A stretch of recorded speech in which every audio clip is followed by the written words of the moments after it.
feel like creativity is heightened when filming with others because there's more ideas, there's more input on how best to tell a story. I would prefer it 9 times out of 10 than filming by myself. 9 times out of 10, I'm usually filming by myself. But I don't need you. No, no, no, no. I don't need you. So when thinking about getting B-roll by yourself or filming by yourself, I think it's best broken down into 6 different parts.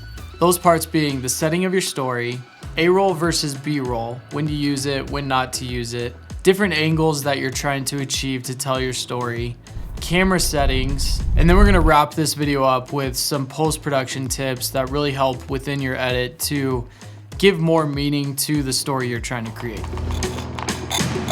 Before actually hitting record, the first thing that I really like to do is just sit down and jot out some notes of what I want this video to be about and how do I want it to come across to the audience, to you guys. And once we have a good understanding of exactly what we're trying to accomplish within the video, and we've taken some notes, we've done some research, that allows us to then go out and capture the B-roll that we want to overlay.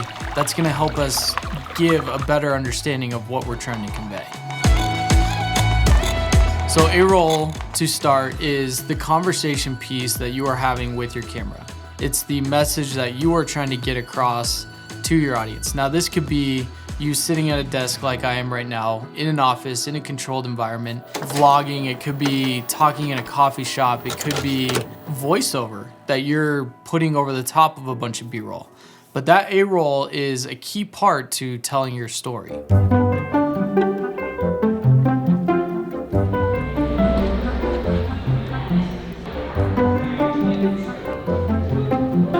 Thank you. Woo. Looks so good. Nice. Thank you. Right on, man. Yeah. Ideally, what I try and do is match the feeling that I want within the video, whether it's a certain product review or if I'm trying to convey a motivational piece or whatever the case may be. I want the A-roll, the conversation piece, to match the feeling of what I'm trying to get across. So then we get into the B-roll. All this does is paint a picture for your audience on what the message is and what the story is all about. You mess it up every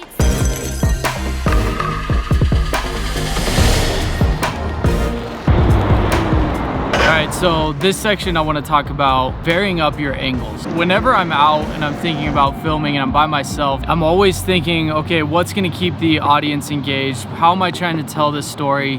And one of the biggest ways you can do that is with different angles.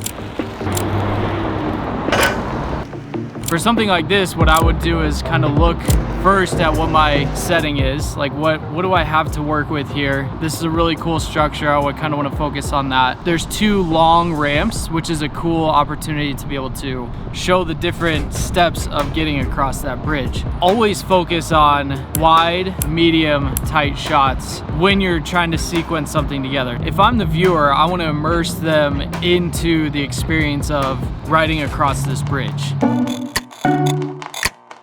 When it comes to gear, I really am focused on 3 things. I want a good camera, the best camera I have at that moment. It might be a phone, it might be a DSLR, it might be a mirrorless camera, it might be an action camera. Whatever the case may be, I want to have the best camera I can at that given time. Number 2, I want to have a good tripod. So some things I'll carry around are a Joby GorillaPod. Now these aren't the best, and I try to stay away from this. I do like how light this is, and if I'm trying to vlog, this is usually my go-to. But more times than not, I'm using a tripod like this where it can extend. It gives me more flexibility from a height perspective for different angles. It's way more stable. And the third item is a good microphone. Now, there's so many other pieces of gear that you could bring along with you, like a drone, an action camera. But really, when I'm filming by myself, when I'm trying to get good B-roll by myself, I'm trying to pack as light as I can. When it comes to camera settings, we're going to talk about 4 different things here. Auto versus manual focus, different focal lengths, exposing correctly, and your white balance. Most of the time I'm shooting in manual focus. Now, these Sony cameras, They have a great autofocus system inside them. So I do use autofocus every once in a while, but I don't like when my camera starts trying to autofocus, or it's casting, or it's trying to search out what it should be focused on. So before I even set the shot, I will make sure I'm focused on something where a distance where I know that's the focal point of where I want my shot. The next thing is to really play with different focal lengths. So the lens I'm currently using right now is a 16-35. Between this lens and the 70 to 200, those are typically the two lenses that I use the most. Not all the time do you want to just have this massive wide angle. Try and focus in on the smaller micro moments too. Something to always think about is making sure that your exposure is there, so you don't get back to the editing room and everything's blown out or everything's too dark and you just have nothing to work with. And the last point I want to make is never shoot in auto white balance. I'm sure you've heard it before, but anytime you're setting the camera down and you're walking away from it, your white balance might be shifting if you're in auto white balance. Finally, one wheel season. We're back. We are back. It's great. Feels good. Feels good. It's been a minute. Part number 6, I want to talk about just a couple little things that you can do in the post-production process when you jump into your edit. How you can really kind of make some motion within your film to just give it a little bit more flavor or uniqueness when putting your story together. So we're gonna jump into a quick edit that I did last week from last week's video. It's 30 seconds, but 30 seconds of different clips showing the one wheel progression on this one path. As you can see here, we're just kind of setting the scene, and anytime we're doing like an Instagram reel or something like that, just a quick tip, end and start the scene the same. So essentially where this lead starts is at the very end. What I did is I just drug this clip out, cut it where I wanted to cut it, and brought that piece to the beginning.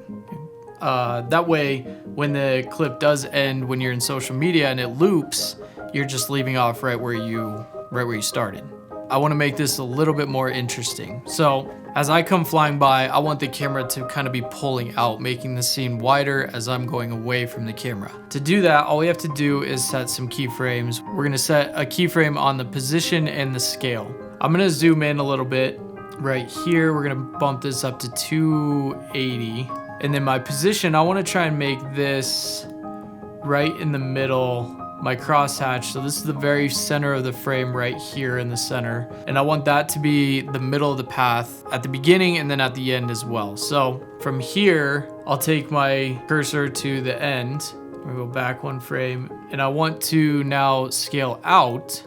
So we're gonna set a keyframe, scale out back to where I'm at my edges. We're gonna move our position. Now this might be too much movement. I just want a subtle movement. So we're gonna play this back, see how much movement is in this shot, because it might be too much. Let's fit this so we can see what we got going on here.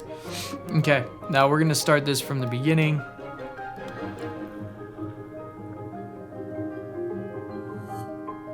And you can see like that adds just a little element of movement that I otherwise wouldn't have had.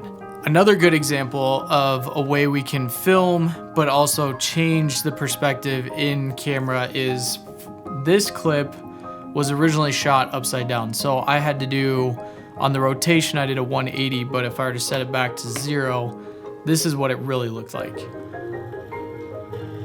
Because it was easier to flip the camera and hold this upside down like this and shoot it down, then all I have to do in post-production is flip it right side up.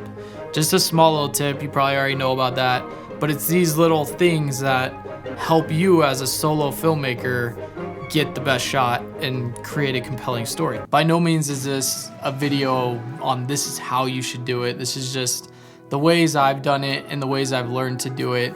Just embrace the creative process, and that's always something I'm reminding myself of, is just having fun, going out, getting some different angles, shooting, trying to tell a cool story. That's all it comes down to. But I don't need you.